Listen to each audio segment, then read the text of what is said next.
Voilà. Donc, bonjour à toutes et à tous. Tout d'abord, merci d'être présent aujourd'hui, de prendre du temps pour venir nous écouter. Je me présente, je suis Aurélie Jouet du Pôle emploi de Rennes-Nord, conseillère entreprise et référente sur les recrutements du numérique sur le bassin rennais. Julien, je te laisse te présenter. Oui, bonjour à toutes et à tous. Julien Clermont, je suis chargé de développement territorial emploi-formation à la région Bretagne et donc référent sur le pays de Rennes. Et donc, je vais co-animer cet atelier avec Aurélie. Aujourd'hui, l'objectif, c'est vraiment de vous présenter le secteur du numérique, de vous expliquer un peu comment se porte aujourd'hui le secteur du numérique, pourquoi il recrute, quelles sont les formations qui sont proposées aujourd'hui, comment les personnes qui souhaitent se reconvertir dans ce domaine-là peuvent financer leur formation, mais aussi l'objectif aussi, c'est de comprendre aussi comment est structuré le secteur du numérique afin de mieux accompagner les personnes qui souhaitent aller vers ce domaine et aussi de mieux comprendre leurs attentes. Donc, n'hésitez pas à poser des questions dans le chat au fur et à mesure de la présentation. J'ai ma collègue Maëlle Rouir qui est connectée aussi et qui va lire au fur et à mesure les questions. Donc, surtout, n'hésitez pas. Et si on a squeezé ou parce qu'on parle un peu trop et puis que Maëlle n'arrive pas à nous couper, de toute façon, on y répondra à la fin. Donc, pour information,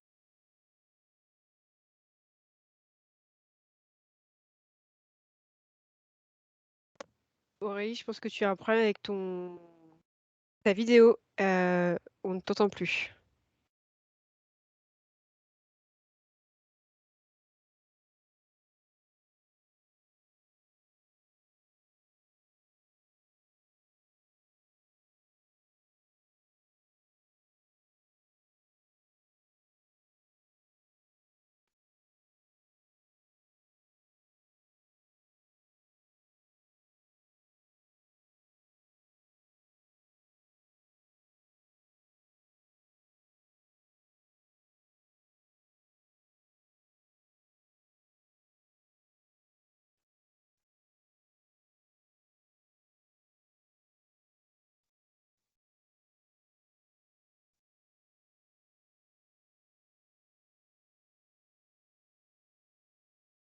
Alors oui, donc il y a un souci, je pense, sur la connexion. On va devoir recommencer.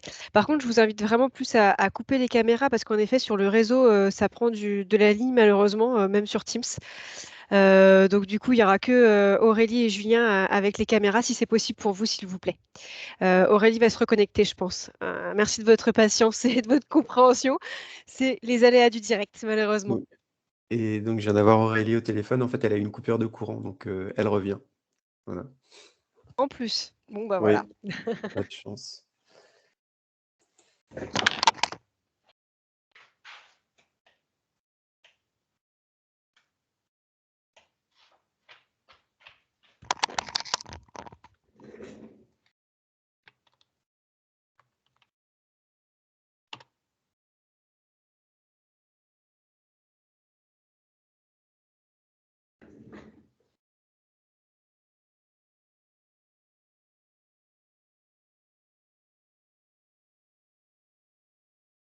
est-ce que vous m'entendez, vous me voyez? Oui. Oui. Bon, toutes mes excuses, pas de bol, il fallait que ça arrive aujourd'hui. Coupure d'électricité. Autant pour moi. Oui,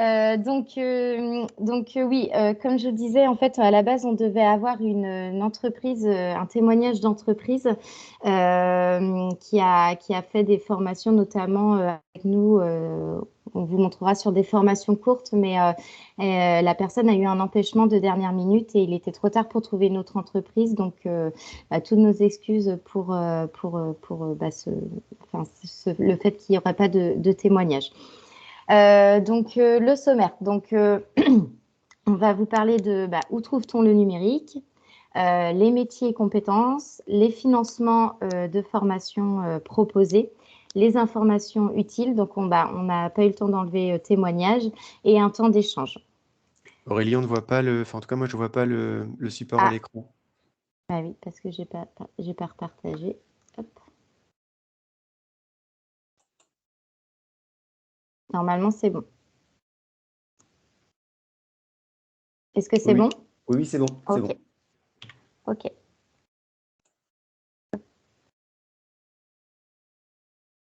Je te laisse. Alors, ce qu'on vous propose pour démarrer, donc c'est de faire un brise-glace donc avec une animation Klaxoon. Donc je pense que vous devez commencer à connaître Klaxoon.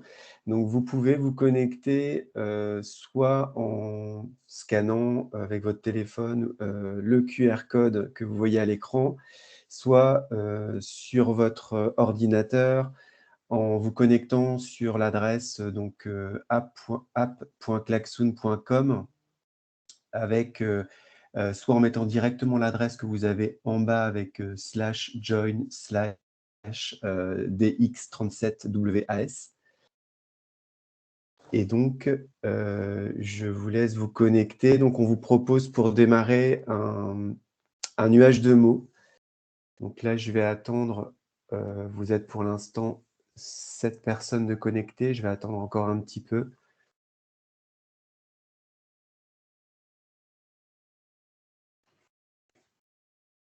Donc l'idée de ce nuage de mots, c'est donc on vous propose de donner les mots qui vous viennent quand on parle de la filière du numérique, ce que cela évoque pour vous.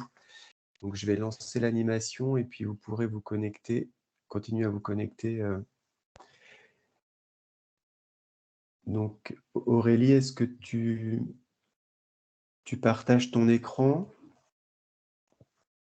On n'entend plus Aurélie. Si je partage mon écran, il n'y aura plus, par contre, le QR code. Alors, il faut que je partage mon écran. Ah oui, ou on attend un petit peu? Ouais, on attend un petit peu. Ça fonctionne, hein, que vous évoque la filière du numérique, ça fonctionne là, sur Klaxoon.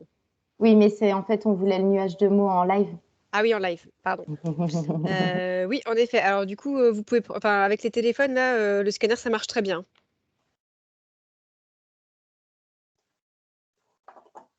Où est-ce qu'il faut aller là, pour avoir le nuage de mots? Alors, hop. Le nuage de mots, normalement, il s'affichera à l'écran, je pense, hein. Ça y est, enfin, moi je l'ai sur mon écran. Donc en fait, vous avez un petit plus normalement en bas qui vous permet de proposer des mots via des post-it.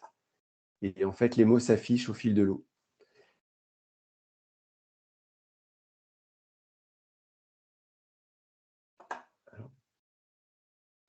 Aurélie, je pense que tu vas pouvoir partager ton écran et puis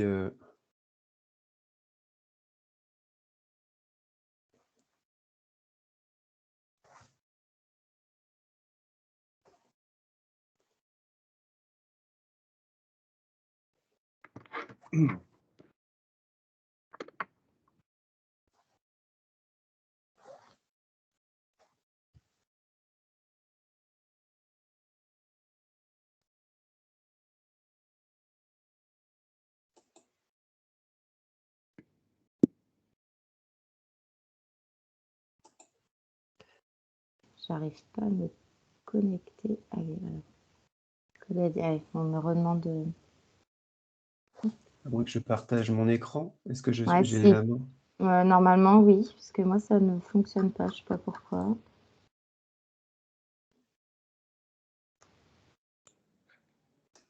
Donc, il n'y a plus le QR code et on me demande un pseudonyme, moi.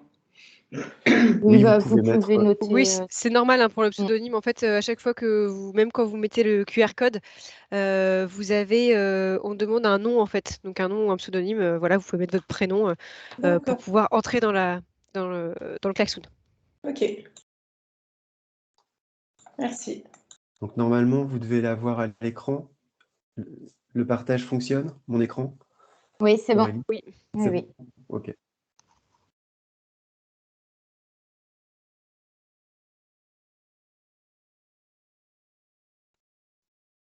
Donc, le principe du nuage de mots, c'est que plus un mot est cité par les participants et plus il est gros à l'écran.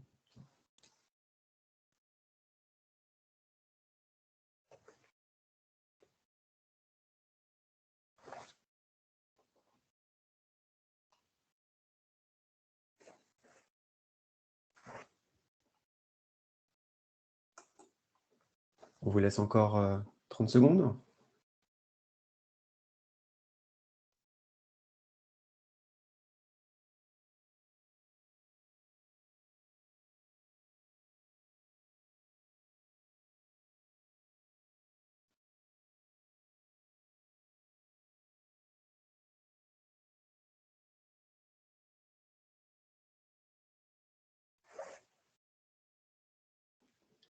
Aurélie, est-ce que tu veux commencer à commenter les mots qui...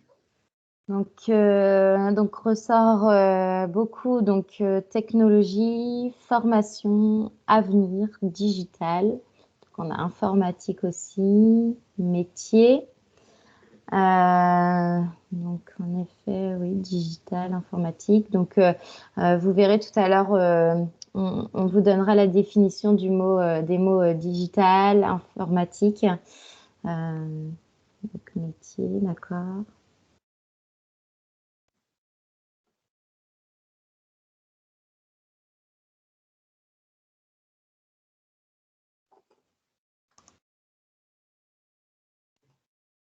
On arrête là pour le nuage de mots.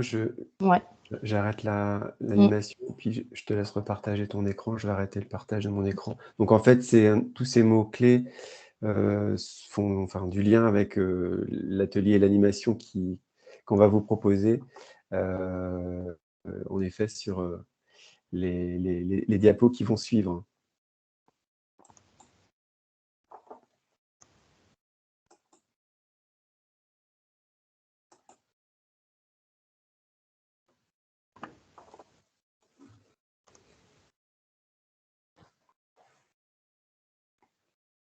Est-ce que vous voyez bien mon écran?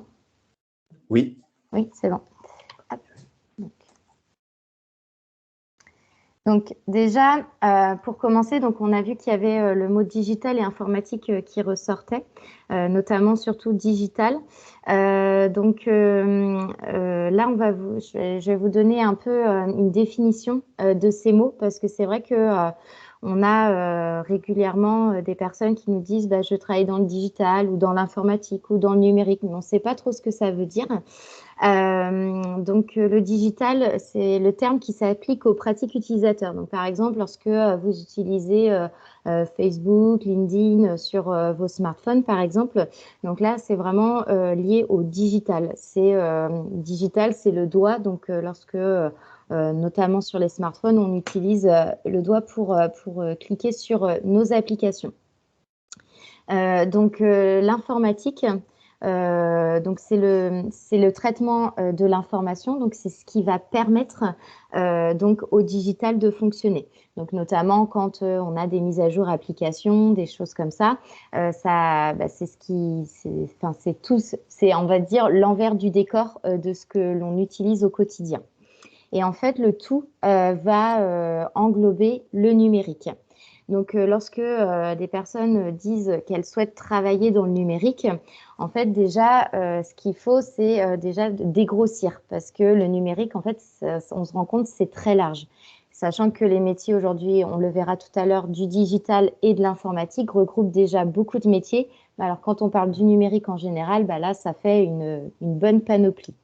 Donc déjà, ça permet de voir un peu les différences entre ces deux termes, et donc déjà permettre d'orienter un peu la recherche de la personne au niveau des métiers qu'elle pourrait viser. Donc n'hésitez pas, si vous avez des questions, de les poser au fur et à mesure. Donc, aujourd'hui, en fait, le numérique, on le retrouve partout. Et tout à l'heure, on le voyait dans le nuage de mots, c'était marqué avenir. Donc, en effet, le numérique, c'est vraiment l'avenir, parce que tout se digitalise, et encore plus depuis la crise sanitaire, où là, on a vraiment eu un boom en fait de la digitalisation, notamment aussi des petites entreprises qui, pour continuer leur vente et leur activité, se sont digitalisées. Donc aujourd'hui, qu'on soit dans l'automobile avec les voitures qui sont quasiment bientôt totalement autonomes, ou dans le commerce avec le paiement sans contact qui nous a été bien utile ces 2 dernières années. On a aussi la santé où les dossiers sont de plus en plus dématérialisés, ou même il y a des opérations qui sont faites maintenant à l'autre bout du monde, avec des robots et tout. On a aussi dans le bâtiment où on peut avoir tout ce qui est la maison connectée, même bientôt, on commence à avoir tout ce qui est les plans 3D et tout, ce qui permet aux personnes aussi de permettre de mieux se rendre compte des choses. On va avoir aussi l'agriculture qui se digitalise de plus en plus, notamment avec la traite connectée, la traite des vaches qui se fait à des horaires bien précises et sans forcément l'intervention de l'agriculteur, ou encore les drones qui permettent de survoler les récoltes. On va avoir tout ce qui est l'impression 3D. De plus en plus d'entreprises font appel à l'impression 3D pour notamment remplacer des pièces. Au lieu d'en acheter, elles les font imprimer en direct. On va avoir l'industrie, l'industrie qui se dématérialise et se digitalise de plus en plus avec les robots connectés et tout. Tout ça fait qu'on se rend compte que aujourd'hui, dans n'importe quel secteur où on se trouve, en fait, il y a du numérique partout. Donc, qui dit numérique dit que forcément, il faut des personnes derrière pour faire fonctionner tout cela. Et donc, on a mis en dernier la cybersécurité. La cybersécurité, en fait, c'est aujourd'hui un domaine qui se développe de plus en plus parce que il y a eu une digitalisation, comme je disais, très forte, mais avec une sécurisation des données qui est très faible aujourd'hui. Il y a très peu d'entreprises aujourd'hui qui sont entre guillemets dans les normes de sécurité de leurs données. Et donc, la cybersécurité est un sujet qui est très fort actuellement pour permettre aux entreprises et à tous les systèmes digitalisés aujourd'hui d'être sécurisés pour éviter les cyberattaques. Aurélie, on demande sur la conversation si tu comptes partager la présentation. Elle sera sur Teams ou est-ce que tu l'enverras aux participants? Ce que je suis en train de présenter là, c'est ça? Oui, il y aura possibilité. Alors, je pense que Karine, tu dois avoir comment dire, l'adresse mail des personnes, donc je pourrais les récupérer et envoyer en effet la présentation. Ouais. Tout à fait, on pourra faire ça comme ça. Super. Est-ce qu'il y a d'autres questions, Maëlle? Non, pas pour l'instant. Ok. Donc, je passe à la slide suivante. Donc aujourd'hui, 93% des postes sont en CDI ou en CDD longue durée. Du fait notamment que ce domaine, ce secteur recrute beaucoup, les entreprises proposent directement des CDI. Donc après, on est sur un secteur quand même avec un turnover qui est quand même assez élevé dans le sens où il y a une concurrence qui est très forte au niveau des entreprises. Elles vont pêcher les profils à droite et à gauche.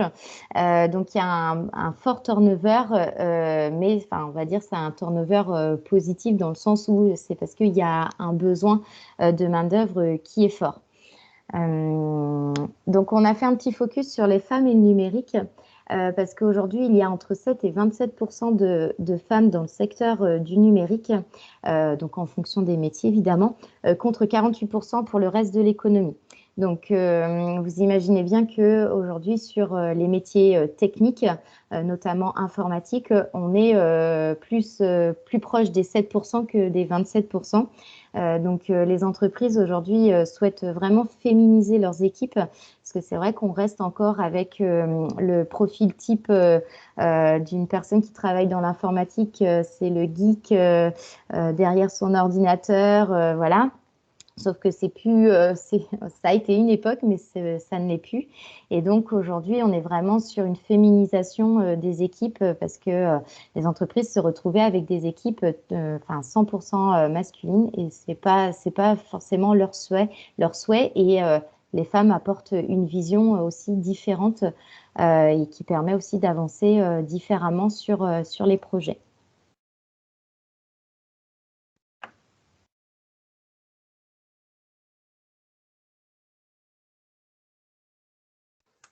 Donc, on vous propose une deuxième animation. Donc, on vous remet le QR code si vous n'avez pas eu le temps tout à l'heure de le scanner. Donc, c'est le même, hein, le même code d'accès.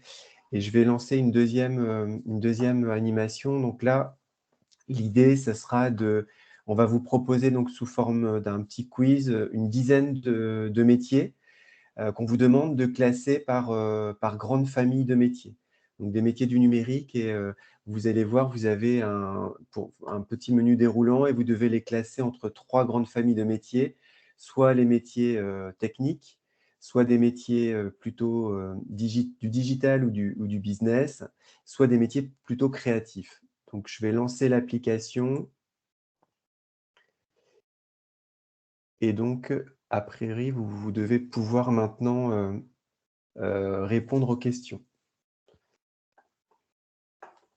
Donc, on vous laisse 3-4 minutes.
Afida, vous n'avez pas accès à l'animation parce que ça ne fonctionne pas sur votre smartphone, le QR code? Sinon, j'ai remis le code d'accès dans le chat Ouais, C'est toujours avec vous allez- le même l'adresse. code DX. Non, on n'est pas sur. On est toujours avec l'Axon, le même code? Oui, c'est Ouais. le même Ah, code que ok. tout à l'heure. Donc, si vous D'accord. étiez déjà connecté, c'est le même Ok. lien. D'accord. Ah oui, en effet.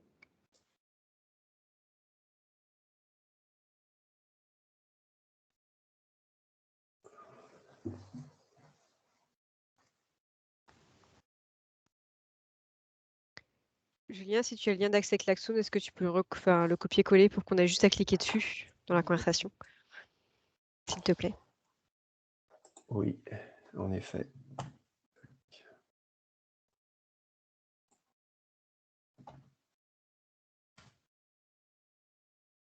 Ça, c'est mon lien d'animation. Donc, ça ne va pas être le bon lien, je pense. Mais là, il reste que 6 personnes qui n'ont pas répondu. Donc, je pense que une majorité de participants ont réussi à se connecter, à répondre aux questions. Il y a 5 personnes, donc je vais encore 4 personnes. Encore 30 secondes et puis on va arrêter ce quiz.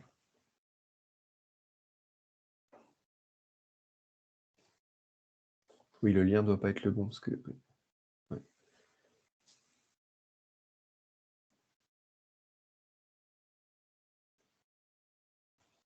Peut-être que Aurélie peut partager le lien avec Klaxoon de son côté. Je sais pas, j'ai l'impression qu'Aurélie a encore un problème de connexion. Tu m'entends? Oui, Ah oui. j'avais l'image qui était figée tout à l'heure. Ah d'accord. Alors, je vous C'est bon, propose merci de... Karine. Je pensais qu'elle allait mettre l'atelier. Je vais arrêter l'animation, puis je vais partager mon écran. Alors...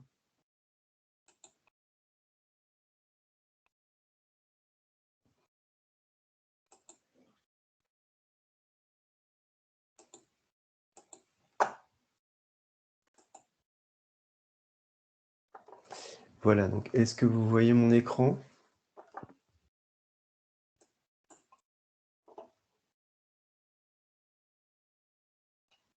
Oui, j'imagine que oui. Oui, Vous voyez mon oui, là, écran? ça y est. Oui. D'accord. Donc, les métiers qui étaient proposés, on voit ici les taux de bonnes réponses. Alors, sur le métier de développeur, développeuse web, en effet, donc c'est un métier qui est classé dans les métiers techniques, des métiers de l'informatique. Donc, il y avait un petit peu moins de bonnes réponses sur sur ce métier. Le concepteur designer, UI, ça veut dire interface utilisateur. Donc là, on est plutôt sur le côté graphique aussi. Donc, en effet, c'est des métiers qui sont classés dans les métiers plutôt créatifs. Maker 3D, donc on est sur des métiers autour de l'impression 3D et de la modélisation 3D. Donc, on est également sur un côté créatif dans ces métiers. Donc, le responsable réseaux sociaux, donc ça, je pense que ça parle bien. En effet, on est sur les métiers transverses du digital, hein, sur les, donc pas sur les métiers de l'informatique, mais plus sur les applications et donc les métiers du digital. La cybersécurité, en effet, est plutôt classée également sur des métiers techniques, en lien avec le développement, avec le test logiciel notamment. Les experts en stratégie web marketing, en effet, on est sur des métiers du digital. Donc, pour le technicien système et réseau, donc là, c'était clair pour tout le monde, on est bien sur des métiers techniques. Les métiers du test également. Et puis, alors, les concepteurs, conceptrices de formation et e-learning, donc, ce sont les personnes qui sont chargées de développer les capsules, les contenus de formation pour la formation e-learning. Et donc, là aussi, on est sur des métiers du digital. Voilà, et les experts SEO, donc le SEO, c'est ce qu'on appelle également le référencement web. Donc le SEO, c'est le référencement naturel. Donc par exemple, quand je tape un mot sur un moteur de recherche comme par exemple Google, eh bien, plus mon site internet va être bien référencé et plus il va apparaître en haut de la liste de la recherche que vous allez faire. Et puis, il y a également ce qu'on appelle le référencement payant. Donc là, c'est le SEA. Et donc là, on est plutôt sur les petites publicités qui viennent, où vous allez pouvoir capter également vos clients via des annonces payantes. Donc là, on est sur des métiers du digital. Donc voilà, donc je repasse la main et la parole à Aurélie.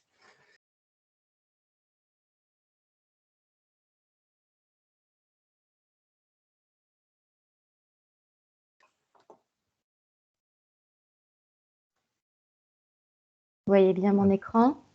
Oui. Ok.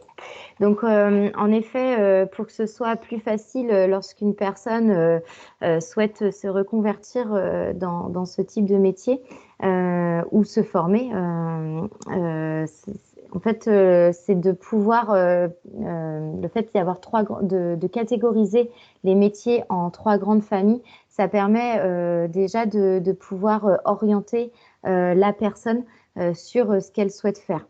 Donc, comme on a pu le voir tout à l'heure, le technique, donc c'est vraiment les métiers qui va utiliser vraiment de la technique pure.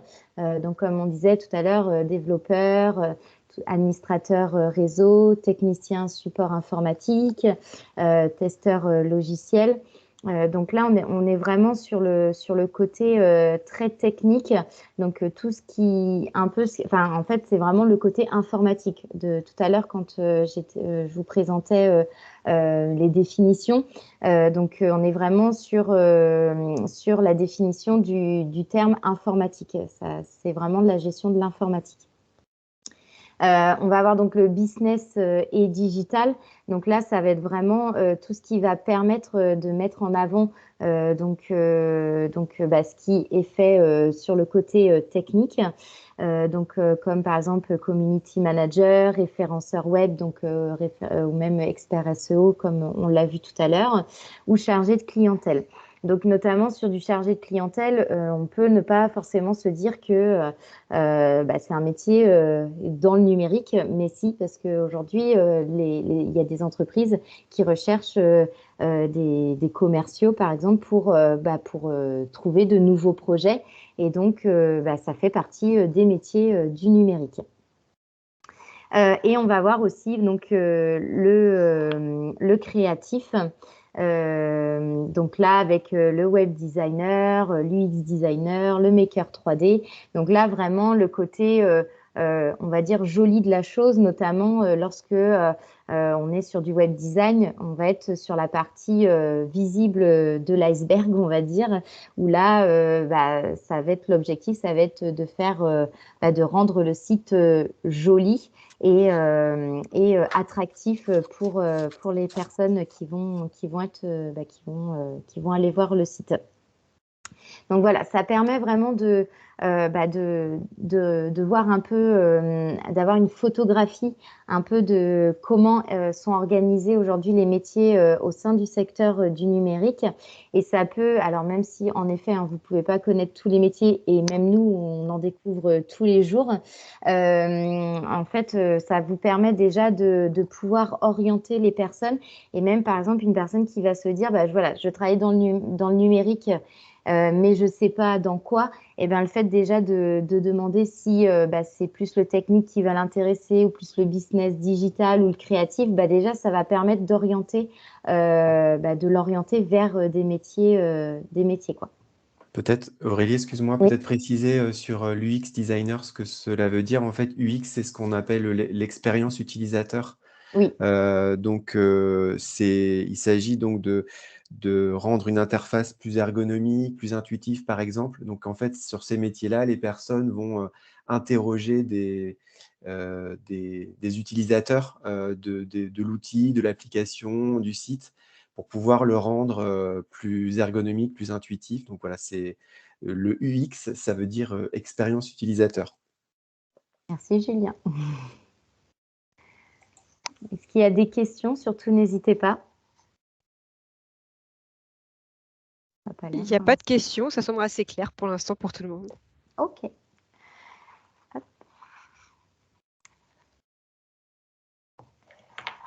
On a voulu aussi faire une focale sur les nouveaux métiers du numérique.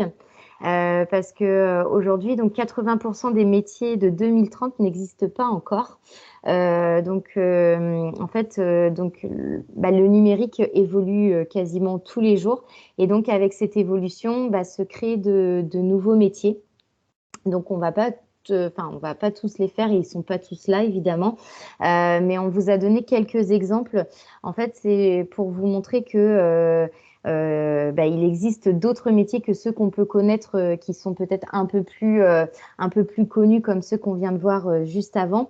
Et donc c'est pour montrer que même des personnes qui, par exemple, ne vont pas forcément se retrouver dans les métiers qu'on a vus tout à l'heure, peuvent se retrouver dans ces nouveaux métiers. Donc, on va avoir par exemple le social media manager qui veille à l'e-réputation d'une marque, d'une entreprise sur Internet et sur les réseaux sociaux. Le digital seller qui est le technico-commercial en solutions numériques, notamment aussi pour l'accompagnement des startups qui se développent, qui essayent de se développer. Et donc l'objectif, les créateurs n'ont pas forcément le temps de s'occuper du côté commercial. Donc le digital seller va être là pour les accompagner sur ce champ-là. On va avoir le chef de projet digital, donc qui gère les projets sur la stratégie de communication en ligne de ses clients. Le scénariste rédacteur e-learning, donc Julien vous en a parlé tout à l'heure. Donc l'objectif, c'est de rédiger du contenu de formation e-learning. Donc c'est un métier qui avant la crise sanitaire était peu connu et il y avait peu de recrutement dessus. Alors maintenant, je vous laisse imaginer que c'est un métier qui recrute beaucoup. Le technicien cybersécurité, donc il identifie et anticipe les risques liés à la sécurité des données du système. Donc là, on est sur aussi un des métiers qui fait un boom dans le sens où la cybersécurité, comme je vous le disais tout à l'heure, est un sujet central aujourd'hui du numérique. Et pour finir les exemples, donc Traffic Manager, donc c'est un gestionnaire du trafic des sites web, donc qui optimise le passage sur le site internet de son client, quoi. Donc voilà, ça vous donne des idées de ce qui peut exister. Mais voilà, la liste, elle n'est pas exhaustive. Il en existe encore plein d'autres et encore plein d'autres vont apparaître dans les années, voire même dans les mois à venir. Donc c'est vrai que le numérique, c'est un domaine qui évolue beaucoup. Et notamment sur les métiers où là, voilà, ce qui est aujourd'hui n'existera peut-être plus demain, mais par contre, ça existera sous une autre forme, quoi. Peut-être une petite précision, Aurélie, sur un des métiers, sur le responsable des réseaux sociaux, le social media manager. Donc là, on est sur un niveau où la personne veille enfin, on est sur un niveau stratégique, c'est-à-dire que la personne va, au niveau de l'entreprise, travailler sur la stratégie entreprise, ou des clients de l'entreprise qui est sur une agence de conseil qui va voilà, être sur une stratégie entreprise, sur sa réputation, sa présence sur Internet et sur les réseaux sociaux. Après, on a un niveau, donc ça, c'est une personne qui va encadrer des community managers, donc les animateurs de réseaux sociaux. Donc, on a aussi un niveau intermédiaire, donc ce sont les community managers, peut-être que c'est un peu plus connu. Et là, on est sur des personnes qui sont sur l'animation de réseaux sociaux pour le compte d'une marque. Donc voilà, il y a aussi, on y reviendra après, mais dans tous ces métiers, il peut y avoir différents niveaux. Il peut y avoir aussi des postes avec de l'encadrement, d'autres sans encadrement. Mais voilà, donc ici, on est sur un niveau déjà avec une personne qui encadre une équipe, normalement. Est-ce qu'il y a des questions?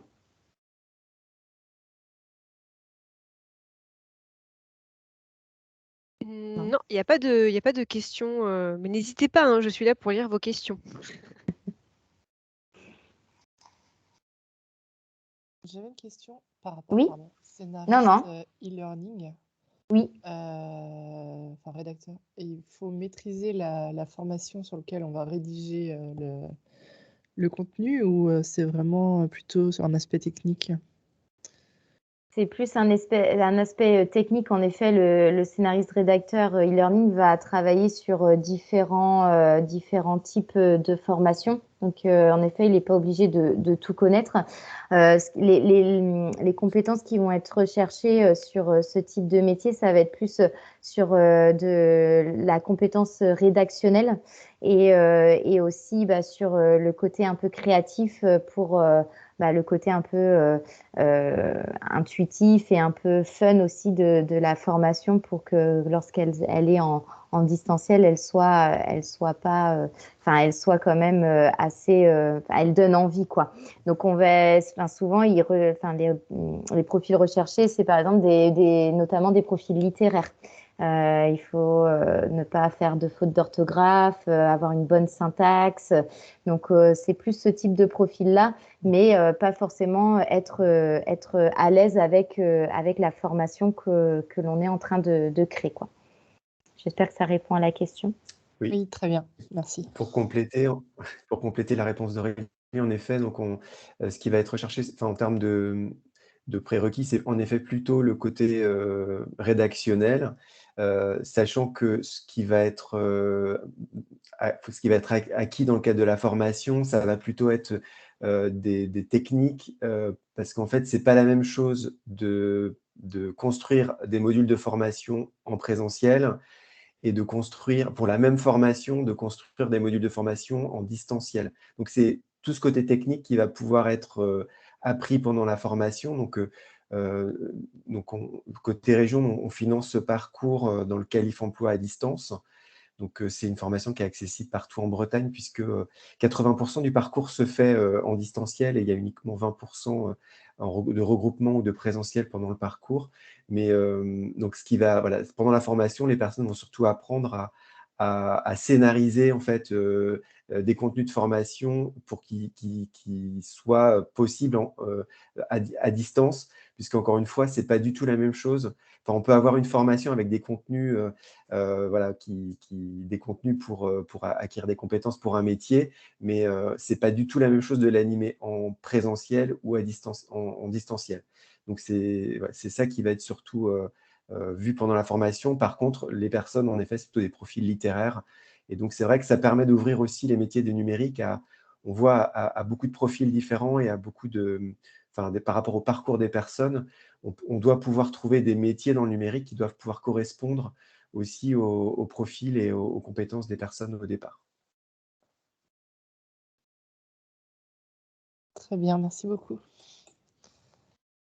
Il y a d'autres questions?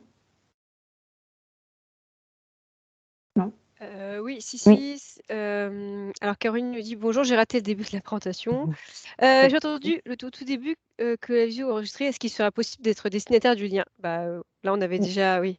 Oui, il n'y a pas de souci, on vous enverra le lien, ça sera bien disponible en replay. Donc, on vous enverra le lien ainsi que le support de présentation dans le même mail. Et n'hésitez pas à regarder le chat parce que Karine nous fait des belles pubs pour le printemps du numérique. Bonjour, excusez-moi, j'ai posé des questions par le chat. Je ne sais pas si vous m'entendez. Oui, on vous entend. Ah non, je ne les vois pas. Non, c'est Anita Lelièvre. En fait, bon, c'était simplement sur la formation, enfin le métier en tout cas de technicien en cybersécurité. J'étais un peu surprise, en tout cas j'apprends qu'il y a des formations de ce niveau de technicien, donc j'imagine à peu près bac plus 2 ou 3, dans la cybersécurité. Donc la question c'est est-ce que vous allez revenir sur les formations, les qualifications, etc. à un moment dans la presse, c'est peut-être Oui, on reviendra dessus tout à l'heure, oui. S'il y avait une question pour la qualification le niveau de qualification par métier nécessaire. Alors après, ça va vraiment dépendre des formations. Après, vu que de toute façon, tout à l'heure, on va reparler des formations, on reviendra là-dessus aussi. D'accord. Et j'ai une autre question de Hugo. Pour l'emploi, propose des formations courtes, 3 mois pour formateur e-learning. Oui. Alors, je sais qu'il y a eu un moment, on le faisait. Alors, je crois que c'est toujours d'actualité. Oui, en effet. Mais alors, je ne sais pas s'il y en a encore actuellement, mais je sais que ça s'est fait un moment. C'était du e-formateur. Donc, c'était en POEC de mémoire. Alors, je ne sais pas si ça a été relancé, mais je sais qu'en tout cas, l'année dernière, il y a eu des formations de ce type. Donc, de toute façon, pour les formations, où les trouver et tout, on va vous donner les informations tout à l'heure à la fin de la présentation. On a une slide là-dessus, donc vous inquiétez pas. Peut-être juste préciser sur la formation e-formateur, e-formatrice, elle est également possible dans le Qualif Emploi à distance. Donc, c'est Evosim qui propose ce parcours. Et comme pour le scénariste de formation e-learning, c'est une formation qui est accessible, qui est 80% à distance et donc 20% en présentiel. Voilà, donc après, il y a peut-être des financements Pôle emploi également, mais en tout cas, la région propose une formation dans le Qualif Emploi à distance. Alors, je viens de voir une question, non? Oui, il y a une nouvelle question. Y a-t-il vraiment des postes en tant que testeur logiciel? Oh oui. Oh oui, il y en a des postes. Aujourd'hui, on finance une formation, notamment avec le FTL sur du testeur logiciel. Donc, sur de la formation de mémoire, elle doit durer 9 mois. Les personnes trouvent assez facilement du travail à la suite. Donc oui, c'est un métier aujourd'hui qui continue de recruter, qui est peu connu, mais EFTL, un E avant, c'est École française du test logiciel. Et donc, ces personnes trouvent assez facilement du travail. Donc oui, c'est un métier qui recrute. Et on va avoir aussi des entreprises. Enfin, on a des projets avec une entreprise qui va recruter là-dessus, mais pour l'instant, c'est encore en projet. Donc, j'en dirai pas plus. Et on a un autre parcours aussi qui a démarré avec le FTL, donc qui vise à former des personnes soit sur les métiers du test, soit sur les métiers du développement, avec un tronc commun, puisqu'en fait, il y a beaucoup de connexions entre les deux métiers, c'est-à-dire que les développeurs, les développeuses vont développer des applications pour les mobiles, pour les sites internet, etc. Et les testeurs, testeuses sont chargés au fil de l'avancement du projet, de tester donc régulièrement les applications qui sont développées. Donc, il y a des allers-retours qui sont faits entre les développeurs et les testeurs. Et donc, ces deux métiers qui aussi méritent de mieux se connaître et de se parler, parce que dans le numérique, il y a on travaille beaucoup en mode projet. Et donc tout l'intérêt, c'était de pouvoir développer un parcours donc l'idée, c'est de former soit des développeurs, soit des testeurs, mais que chaque métier ait connaissance de ce que font les autres pour que ça se passe mieux en entreprise, parce que parfois, c'est compliqué. Les développeurs et les testeurs ont du mal, parfois, dans les entreprises, à travailler ensemble. Donc, mais oui, en effet, il y a énormément de postes.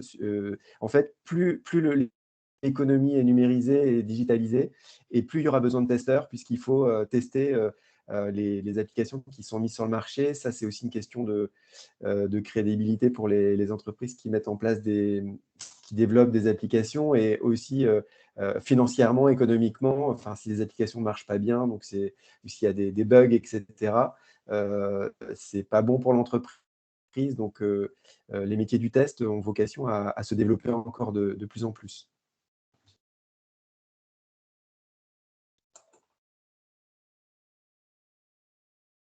Il y a d'autres questions? On est bon là, je pense qu'on peut. Non, on est bon. Ok. Hop.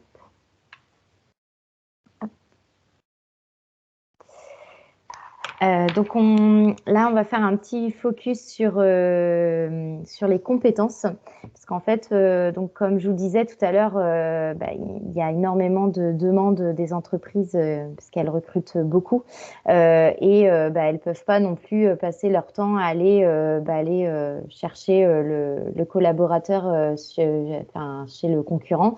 Ça marche pas tout le temps. Donc c'est vrai qu'il n'y a pas aujourd'hui assez de personnes pour sortir d'études pour pouvoir occuper le nombre de postes qui sont à pourvoir actuellement. Donc en fait, les entreprises aujourd'hui, elles ont revu un peu leur façon de recruter. Donc là, 43% des entreprises déclarent faire évoluer leurs critères de recrutement. Donc ça, c'était une donnée d'il y a 2 ans de mémoire. Donc je pense que depuis, ça a encore évolué. Mais l'entreprise va plus aujourd'hui regarder des compétences comportementales, des soft skills comme on appelle ça, plus que des fois le côté technique, même si ça va être quand même important pour l'entreprise. Mais voilà, les soft skills vont pas forcément pouvoir s'apprendre. Par contre, le technique, ça va être beaucoup plus facile à transmettre à la personne pour qu'elle puisse être opérationnelle sur son poste. Donc, on va avoir quelques compétences qui vont revenir régulièrement. Donc l'intérêt pour les nouvelles technologies, donc ça paraît peut-être logique, mais on a eu des fois des belles surprises de personnes qui voulaient travailler dans le numérique, mais qui n'avaient aucun intérêt pour les nouvelles technologies. Donc c'était un peu embêtant quand même. Parce que ben voilà, faut quand même, enfin c'est un outil de travail, hein, on y passe du temps, donc si on n'aime pas ça et si ça nous intéresse pas, ça peut être vite long et fastidieux. Le sens de la relation client, donc en effet aujourd'hui qu'on soit développeur, qu'on soit community manager, qu'on soit web designer, testeur, enfin il y a une relation avec le client dans tous les cas à tout moment de l'étape du projet. Et donc l'objectif c'est de pouvoir échanger avec le client et donc il y a plus ce côté où le développeur par exemple n'a aucun contact avec le client et se retrouve tout seul dans son bureau. Non, maintenant, il y a vraiment des échanges avec les clients pour savoir si ce qui est fait est bien ou pour vraiment capter leurs besoins. Et il y a aussi ce qui en découle aussi la capacité de travailler en équipe. Donc, comme on le disait tout à l'heure, ce que disait Julien, c'est que notamment, par exemple, des testeurs et des développeurs, ils doivent travailler ensemble. Ils peuvent pas l'un sans l'autre, ils peuvent pas travailler l'un sans l'autre. Donc voilà, c'est hyper important de pouvoir travailler en équipe et chaque personne apporte sa pierre à l'édifice. Et donc c'est pour ça qu'aussi travailler en mode projet est très important parce qu'aujourd'hui c'est comme ça que sont faits c'est comme ça qu'aujourd'hui les entreprises travaillent, quoi. L'envie d'apprendre, parce qu'aujourd'hui, le numérique évolue très vite. Une personne qui souhaite rester sur ses acquis, qui n'a pas trop envie d'apprendre et voilà, qui une fois qu'elle a appris veut rester avec ce qu'elle connaît. C'est pas pour elle le numérique parce que ça évolue tellement vite que il faut rester, il faut être curieux et il faut rester en alerte de ce qui se passe. Et aujourd'hui, beaucoup d'entreprises font aussi évoluer leurs salariés en interne. Et c'est là où aussi c'est intéressant dans ce domaine, c'est qu'on peut rentrer entre guillemets par la petite porte et puis évoluer en interne dans l'entreprise. Les employeurs là-dessus, ils sont très ouverts au niveau de la formation interne et ça les arrange parce qu'ils n'ont pas à les recruter en externe. Et l'apprentissage par soi-même, donc les personnes autodidactes sont très recherchées par les entreprises parce que souvent on a des personnes qui s'en sortent bien côté personnel, donc par exemple vont faire du développement ou vont démonter des ordinateurs, les remonter, des choses comme ça, ou vont aimer être comment dire sur les réseaux sociaux, être très actifs sur les réseaux sociaux, mais c'est vrai que ils se disent que c'est leur côté personnel, donc souvent ils nous en parlent pas. Sauf que même si c'est côté personnel, c'est très important pour les entreprises parce que ces profils-là, elles aiment les capter parce que elles se disent qu'elles ont déjà une bonne base et que elles vont pouvoir leur apporter le côté technique qui manque. Donc même si elles n'ont pas forcément la formation dans le domaine, elles vont pouvoir être opérationnelles assez rapidement sur le métier recherché. Donc n'hésitez pas à dire aux personnes qui souhaitent aller dans ce domaine de noter sur leur CV ce qu'elles peuvent faire sur leur côté personnel en lien avec ce métier. Enfin, en tout cas, ce domaine. Oui. J'ai une question de Christophe qui me dit que sûrement les jeunes ont plus de chances de pourvoir un métier dans le numérique qu'une personne de 50 ans. Non. C'est pas spécialement vrai parce que aujourd'hui on a des entreprises qui sont pas forcément friandes de profils jeunes. Elles aiment bien aussi avoir des profils seniors parce que c'est des personnes qui ont déjà de l'expérience. Donc même si c'est pas de l'expérience dans le domaine du numérique, elles ont une expérience autre qui leur permet aussi de voir d'une autre manière leur projet, d'une autre manière leur façon de travailler. Donc, Non, au contraire, on a des personnes même à 58 ans qui ont fait des formations courtes, comme on va pouvoir le voir tout à l'heure, et qui ont trouvé un emploi juste après. Alors, je ne vais pas vous mentir, hein, il y a évidemment des entreprises qui ne dérogeront pas, hein, qui resteront sur il faut que la personne elle ait un bac plus 5 avec 10 ans d'expérience, mais qu'elle ait moins de 25 ans, quoi. Donc ça, c'est sûr, ça existe toujours et ça, on le verra toujours parce que voilà, c'est comme ça. Mais par contre, il y a vraiment une évolution de cette philosophie de beaucoup d'entreprises quand même. Je ne sais pas s'il y a d'autres questions. Pas vu. Il y avait une question sur les prérequis sur le test, mais Julien a répondu dans la conversation, donc je pense que c'est bon. Super. Parfait, merci Julien. Est-ce que tu veux rajouter quelque chose, Julien? Aurélie, sinon j'ai une autre question. Les personnes autodidactes doivent-elles valider leurs compétences par une formation? Est-ce qu'il y a des tests d'évaluation en amont? Oui, alors c'est pas forcément de validation de leurs compétences par une formation. Ils peuvent le noter sur leur CV, même si ça n'a pas été validé par quelconque formation, parce que en effet, les centres de formation, la plupart du temps, et même les entreprises, font passer des tests en amont, et c'est pour ça qu'aujourd'hui, ça leur permet d'ouvrir un peu plus leur chakra, on va dire, dans le sens où elles vont plus forcément regarder que le diplôme, mais aussi regarder les compétences à côté.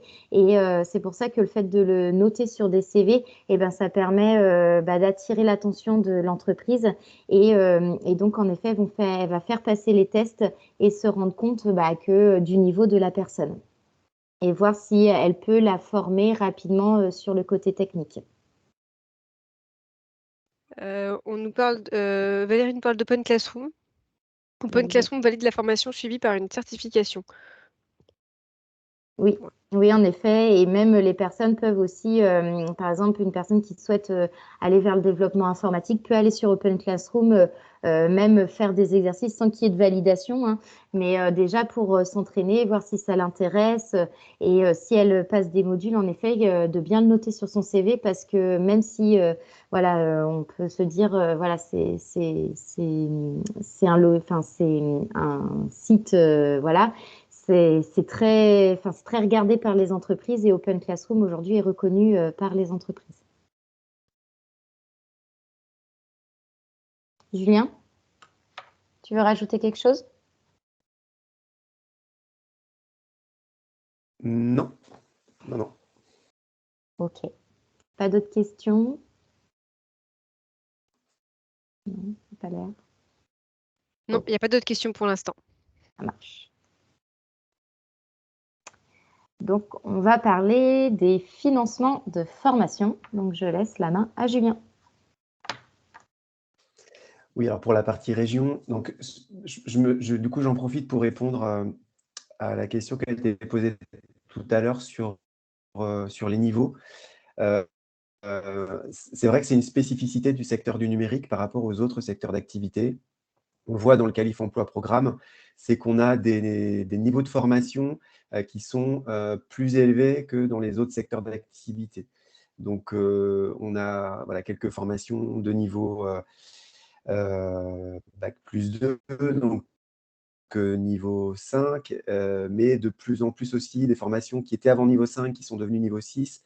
Donc, voilà, ça, c'est une première chose. Et du coup, la conséquence, c'est que pour pouvoir permettre à des personnes, à des personnes moins qualifiées de pouvoir accéder au métier du numérique, parfois, il est nécessaire de passer par une étape intermédiaire, un SAS.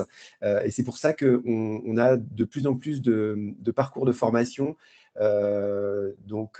qui vont plus loin que la découverte des métiers, mais qui sont aussi de la préqualification.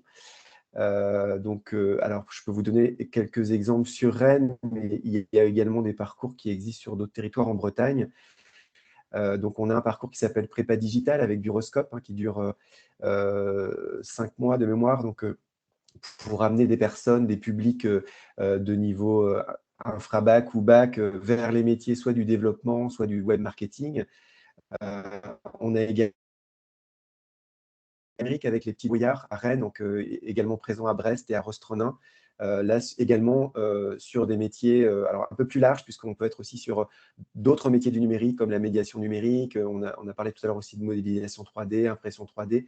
Donc c'est un peu plus large en termes d'ouverture métier que la prépa digitale du Bureauscope. C'est une formation qui est plus longue aussi, puisqu'elle dure 7 mois, je crois. Et puis, on a une nouvelle formation qui va démarrer sur Rennes avec l'école 301 qui s'appelle la passerelle digitale. Et là, on est vraiment sur une préqualification sur les métiers du digital. Donc, c'est une définition qu'on a donnée tout à l'heure. C'est-à-dire que là, on n'a pas du tout les métiers du développement, du système et réseau, cyber ou test. On est vraiment sur les métiers des usages et du digital, donc avec des poursuites en contrat en alternance. Donc, en fait, sur le numérique, on a aussi besoin de développer ce type de parcours parce que si on veut permettre l'accès à des publics infra-bac ou niveau bac de pouvoir aller vers des formations qualifiantes, voilà. C'est une spécificité de ce secteur, mais on a beaucoup de formations qui sont déjà d'un niveau bac plus 2, bac plus 3. Donc, il y a souvent besoin d'un niveau intermédiaire.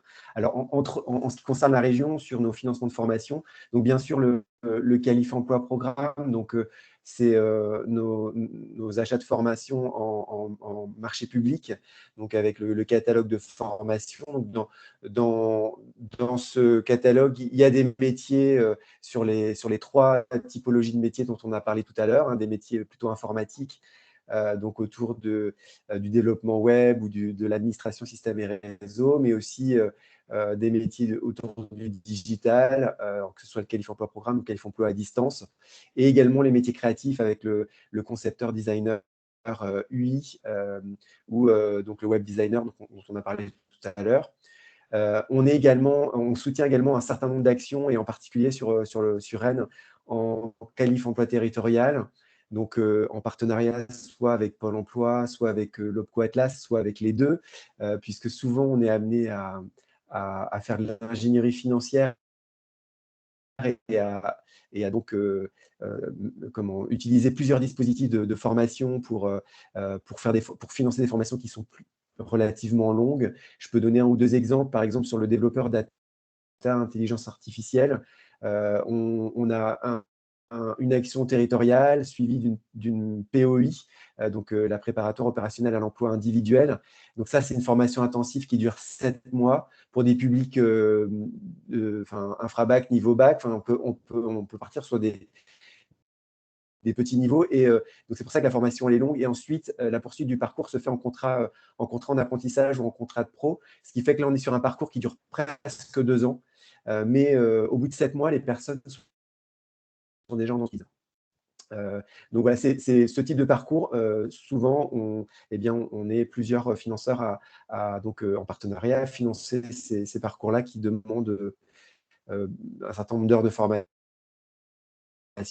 Et puis également le Qualif Emploi individuel. Donc, le Qualif individuel, ça permet aux personnes de s'adresser directement à la région pour faire une demande à titre individuel de soutien financier pour financer toute ou partie de la formation. Donc là, j'ai regardé les formations que l'on a financées en 2021 au titre du Qualif Emploi individuel. Donc, on trouve quelques métiers que l'on n'a pas dans notre catalogue, mais majoritairement, on retrouve les mêmes métiers quand même. On retrouve beaucoup de développement web, de systèmes et réseaux, donc les formations autour du web marketing. Donc, on a quand même aussi dans le Qualif Emploi individuel beaucoup de parcours de métiers, de formations autour qui sont également présentes dans le catalogue de formation. Donc voilà pour la région. Puis Aurélie, si tu veux compléter avec vos financements et Oui. Pôle emploi et autres. Oui, donc nous, côté Pôle emploi, alors ce qu'on utilise le plus dans le numérique, c'est la POI-POEC, donc préparation opérationnelle à l'emploi individuelle ou collective. Donc la grosse différence entre ces 2 termes, c'est que la POI, on va être sur, c'est l'entreprise qui vient nous voir et qui nous dit, bah voilà, il me faut par exemple 12 techniciens support, mais aujourd'hui, bah, j'ai pas ce qu'il faut au niveau candidature, ou les personnes qui postulent, elles n'ont pas forcément les compétences que je recherche, elles ont les soft skills, mais pas forcément les compétences techniques. Donc l'objectif, ça va être de faire cette formation donc de 3 mois, donc c'est 400 heures maximum, avec un organisme de formation externe.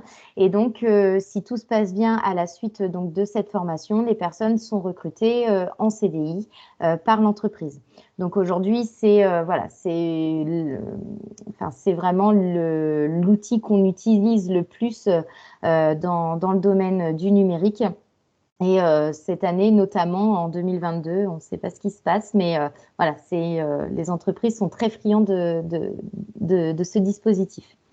La POEC, à l'inverse donc là, il n'y a pas forcément d'entreprise définie, mais en fait, c'est l'OPCO, donc la plupart Atlas, donc qui est l'OPCO du numérique, des entreprises du numérique notamment, qui va se rendre compte que ces entreprises donc partenaires ont une difficulté de recrutement sur un métier bien précis, et donc elle va lancer un appel d'offres, et des centres de formation vont se positionner sur ce type de formation. Et donc, les personnes ont exactement le même nombre d'heures que sur la POI, donc 400 heures maximum. Et donc, à la suite, donc là, c'est aux personnes de chercher une entreprise à la suite. Donc, l'objectif, évidemment, des centres de formation, c'est aussi d'accompagner les personnes durant la formation pour qu'elles puissent trouver un emploi à la suite. Donc aujourd'hui, sur la POI, on est sur un taux d'embauche qui est de 90%, voire même un peu plus. Et sur de la POEC, donc à 6 mois, on est sur un taux qui est de 85%. Donc ce qui reste quand même des chiffres qui sont très corrects, notamment sur de la formation courte, c'est plutôt pas mal. On va avoir de l'action de formation collective, donc AFC. Donc là, c'est Pôle emploi qui achète des actions de formation. Donc on n'était pas trop présent sur les métiers du numérique, mais ça y est, ça commence à se développer. Donc notamment, on a une préqualification métier du numérique. On va avoir aussi sur des métiers de technicien helpdesk. Parce que c'est vraiment les métiers aujourd'hui où on a les entreprises qui ont du mal à trouver des candidats. Donc il existe ce type de formation. Donc souvent, elle dure environ, c'est une moyenne 6 mois. Et donc sont ouvertes quand même à des profils, c'est surtout sur du technicien support. C'est ouvert à tout type de profil. Et on va voir l'AIF, donc l'action individuelle de formation. Donc là, c'est vraiment si aucun autre financement n'est possible sur une formation, l'AIF peut être demandé par la personne. Et donc, il y en a un que j'ai pas mis parce que c'est du ponctuel pour l'instant, mais on a un financement État qui est mis en place donc sur quelques formations, notamment par exemple sur du développement web ou encore du chef de projet digital. Donc là, c'est un financement qui est fait directement par l'État et qui permet de former des personnes qui sont sur du public prioritaire, donc notamment les personnes originaires des QPV, qui habitant donc dans les QPV, qui sont peu diplômées, ou voire même aussi les femmes, vu qu'elles sont sous-représentées aujourd'hui dans le domaine du numérique. Donc on a ce type de formation aussi qui est mise en place actuellement. Et donc, les autres types de financement qui peuvent exister, donc le contrat d'alternance en alternance qui est donc aujourd'hui un des contrats, un des dispositifs de formation qui est le plus utilisé et le plus sécurisant, on va dire, notamment pour des personnes qui souhaitent avoir un diplôme et avoir de l'expérience dans le domaine, parce qu'à savoir que tout ce qui est sur de la POI, POC, on ne va pas avoir de diplôme à la fin. où il peut y avoir une certification, mais le diplôme ne sera pas mis en place pendant c'est trop court pour que ce soit validé. On va avoir le CPF, donc le compte personnel de formation, et la grande école du numérique. Donc là, c'est une labellisation État. Donc, il y a des centres de formation et des formations qui sont labellisées grande école du numérique. Donc là, on est séparé sur des publics prioritaires. Voilà, je pense avoir tout dit. Est-ce que vous avez des questions?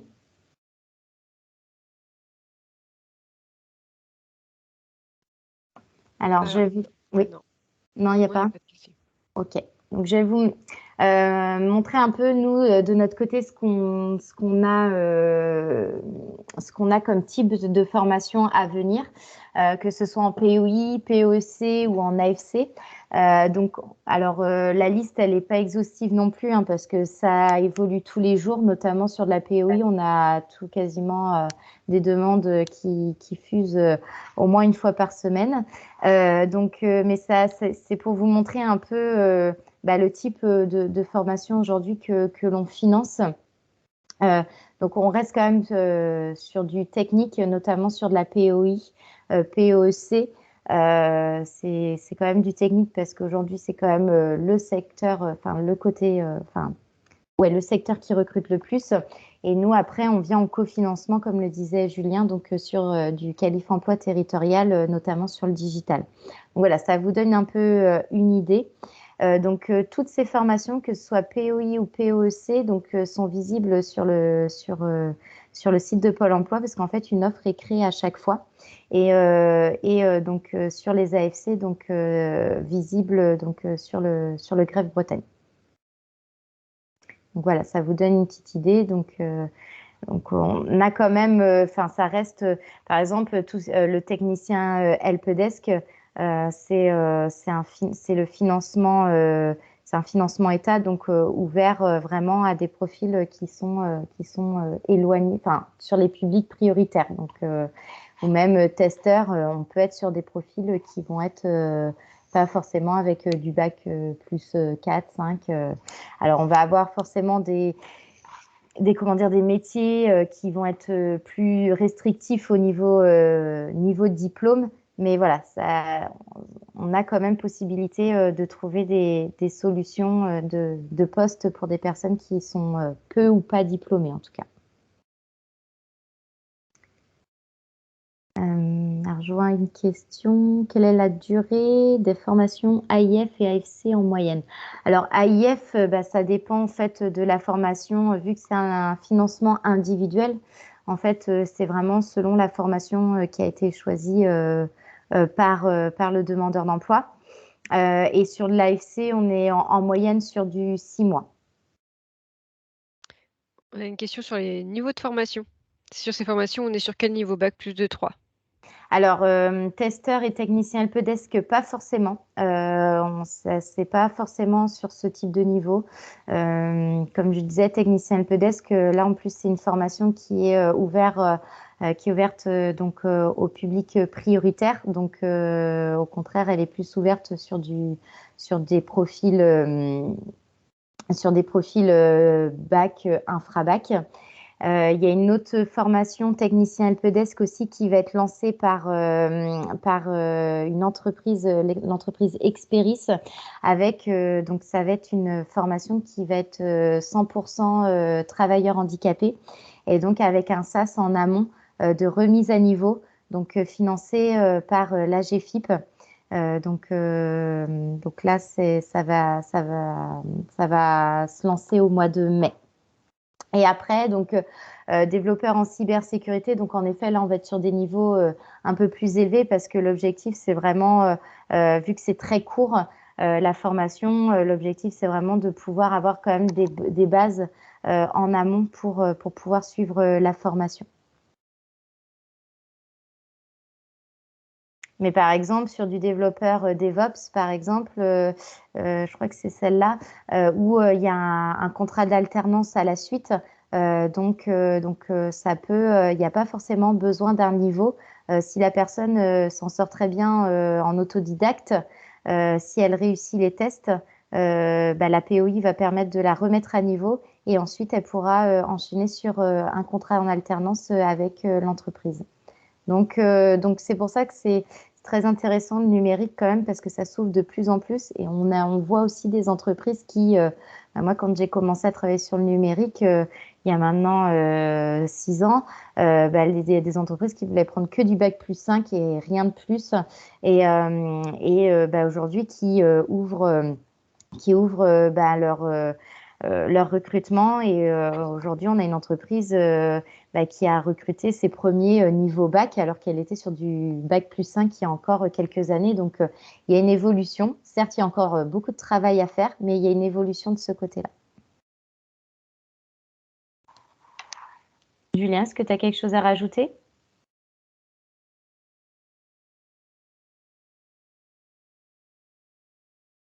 Oui, alors j'ai indiqué dans le chat que on pourra faire suivre après l'atelier donc j'ai un document qui reprend l'ensemble des formations financées, cofinancées par la région dans le secteur du numérique sur le bassin d'emploi de Rennes.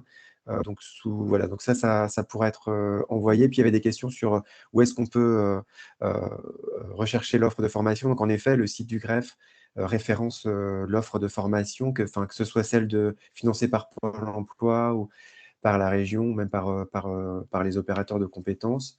Vous pouvez faire des recherches par secteur d'activité, par mots-clés, mais aussi par type de financement et croiser aussi par territoire. Donc, si vous voulez savoir qu'est-ce qui est financé dans le secteur du numérique en qualif emploi territorial sur le pays de Quimper, par exemple, Cornouailles, c'est des recherches qui sont possibles sur le site du greffe. Donc, nous, en tout cas, c'est une obligation dans nos cahiers des charges pour les marchés publics, mais on demande aussi pour les actions territoriales que les formations soient bien référencées sur le site du greffe. Et je pense que pour Pôle emploi. Ça permet d'enchaîner sur la diapo suivante, sur où trouver les infos. Donc, en effet, pour aller rechercher l'offre de formation, donc le site du greffe reste la référence. Après, vous pouvez aussi aller sur le site IDEO, qui permet aussi d'avoir des éléments à la fois sur les métiers, sur les formations, mais aussi sur l'environnement économique, les entreprises. Donc, vous savez, la plateforme IDEO permet de renvoyer vers différents sites et c'est un bon outil pour faire des recherches quand on a, je pense, des usagers en entretien. Donc, ça permet d'aller chercher les infos à la fois aussi sur les métiers, c'est-à-dire les niveaux de rémunération, les conditions de travail, la pyramide des âges de ce métier, le niveau de formation qu'il faut pour accéder à un métier, etc., etc. Donc, dans le numérique, et c'est vrai, c'est ce que disait aussi Aurélie tout à l'heure, en fait, par rapport à ce besoin aussi, par rapport à des niveaux, certaines formations qui sont déjà d'un niveau bac+2, bac+3, l'idée, c'est à la fois de pouvoir, via un SaaS, via une remise à niveau, permettre à des publics de se préparer et donc d'avoir un niveau suffisant pour accéder à des formations qualifiantes. Mais c'est aussi l'autre enjeu, c'est aussi dans ces actions qui sont proposées, c'est aussi de la découverte de métiers, puisqu'il y a besoin dans le secteur du numérique de faire connaître les métiers et donc de pouvoir les faire découvrir au public pour qu'ils puissent choisir en toute connaissance de cause et avoir la meilleure orientation possible en fonction de leurs appétences et de leurs souhaits. Donc voilà, c'est en effet aussi le deuxième intérêt de ces SaaS, de formations qui permettent de mieux découvrir et de se préqualifier au métier du numérique. Je n'ai pas cité tout à l'heure, mais je l'ai mis dans le support qu'on vous fera parvenir. Et bien sûr, il y a également les ateliers sectoriels de prépa projet. Donc sur Rennes, on a 2 ateliers donc avec 2 opérateurs de formation, le Greta ou l'IBEP.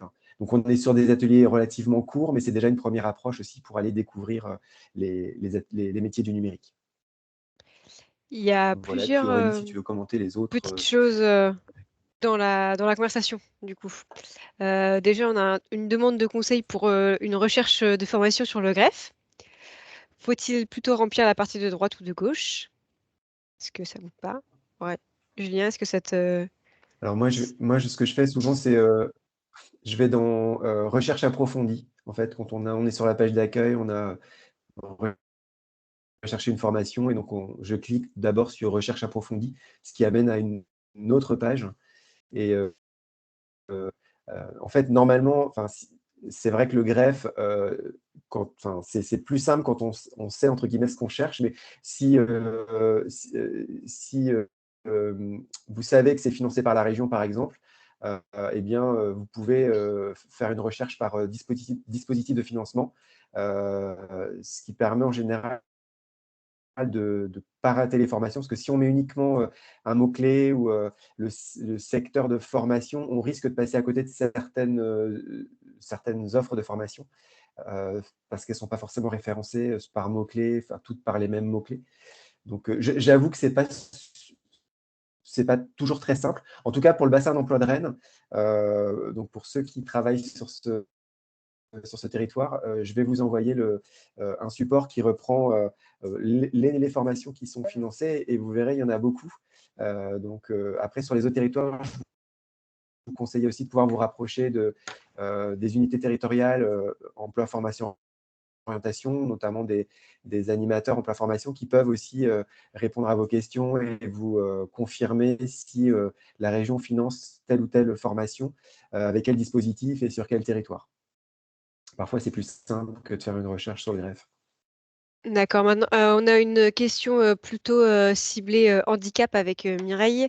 Est-ce que les personnes en situation de handicap ont leur chance de travailler dans le secteur du numérique? Bien sûr, au contraire, les entreprises sont aussi à la recherche de profils travailleurs handicapés. Après,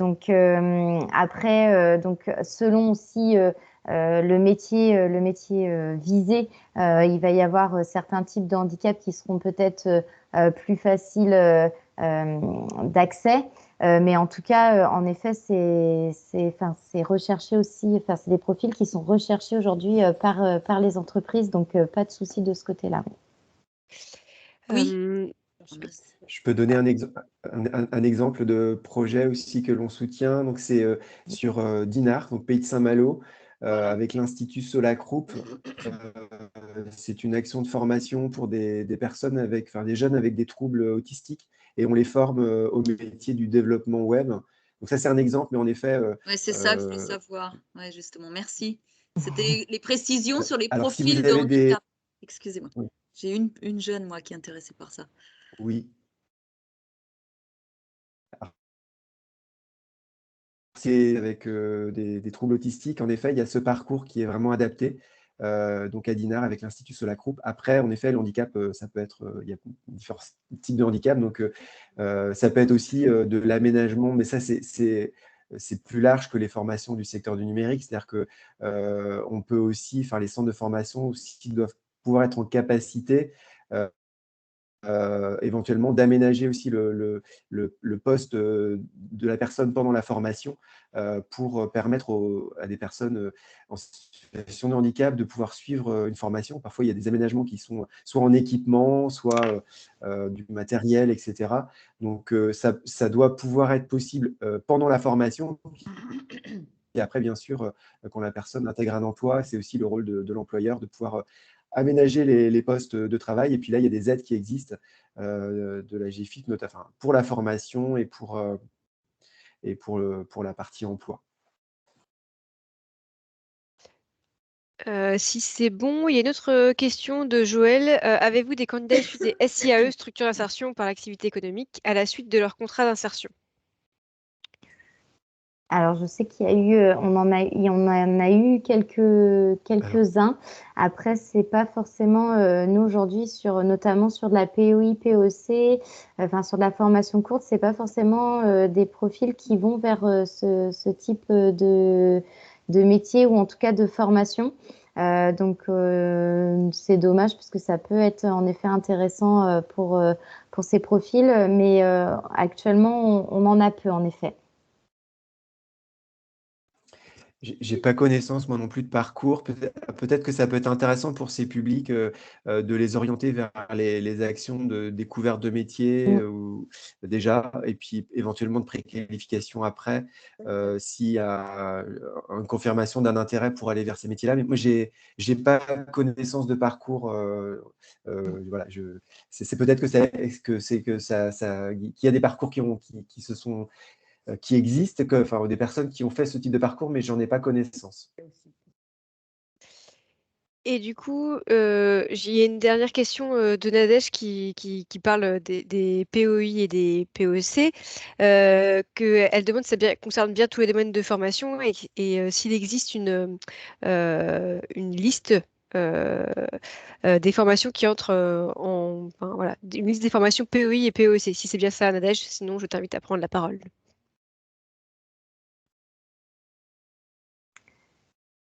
Donc, alors après, au niveau de la liste, donc comme je disais tout à l'heure, enfin, à partir du moment où on a une POC, une POI qui est mise en place, l'offre d'emploi, on la met sur le site de Pôle emploi. Mais c'est vrai que après, il n'y a pas forcément de domaine de formation, une liste de formations qui sont éligibles parce que ça va être vraiment aux besoins de l'entreprise. Donc, c'est vrai que on va pas se dire, bah voilà, cette formation, elle va être éligible à la POI parce que souvent c'est par exemple, c'est l'entreprise qui va voir avec le centre de formation pour faire une formation qui va être adaptée à son besoin à elle. Et donc, ça va pas forcément être une formation qu'on va retrouver un peu partout, elle va être beaucoup plus ciblée pour l'entreprise et pour les besoins de l'entreprise. Je ne sais pas si je réponds à la question. C'est parfait, merci. Je suis en train de répondre à une question aussi sur le chat. Donc, par rapport à un jeune qui fait des films en autodidacte. Donc là, alors tout ce qui est audio, on est plutôt dans le secteur de l'audiovisuel. Alors, il peut y avoir du lien avec le numérique. Je voulais préciser il existe une formation de monteur audiovisuel à distance, donc par Buroscope, dans le cadre du Qualif Emploi à distance, notamment. Et c'est vrai que c'est une formation qui est peut-être relativement puisque assez récente. Et donc, peut-être que ça peut être une formation qui pourrait intéresser ce jeune.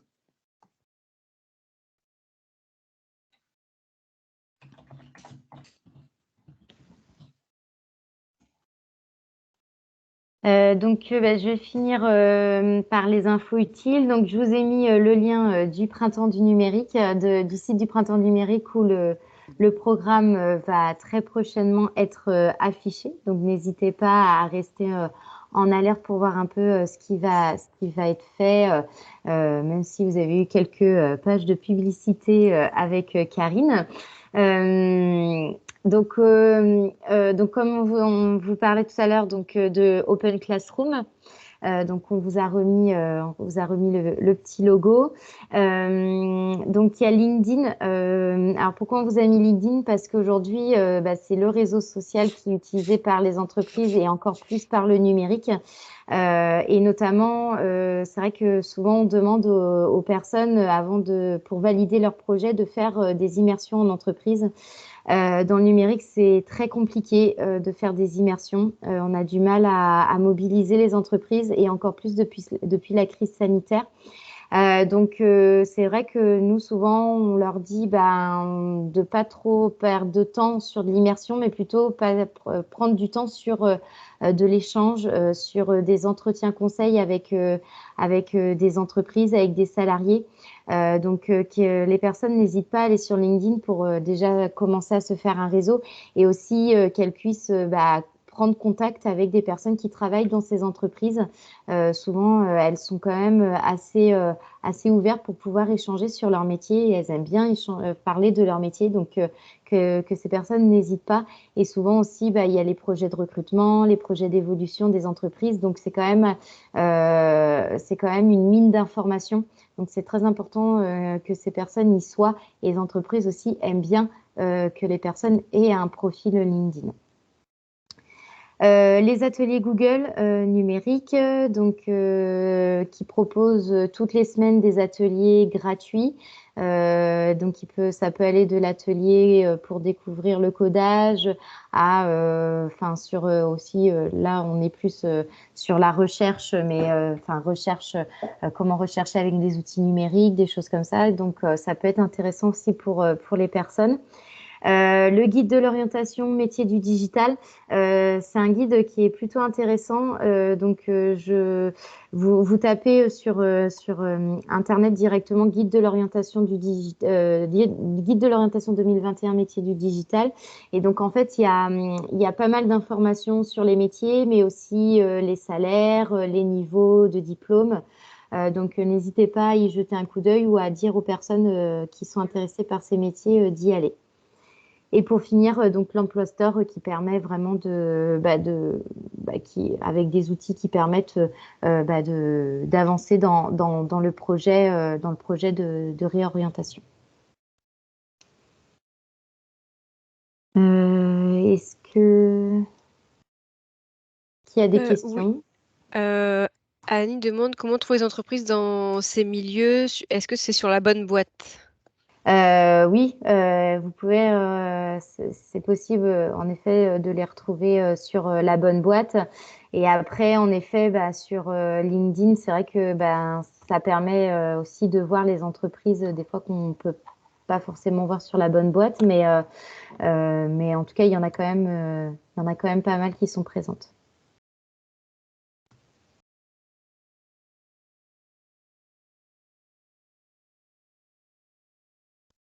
Il n'y a pas d'autres questions pour l'instant. Ok. Eh bien, je crois que nous sommes arrivés à la fin. N'hésitez pas si vous avez des questions. Julien, si tu souhaites rajouter quelque chose.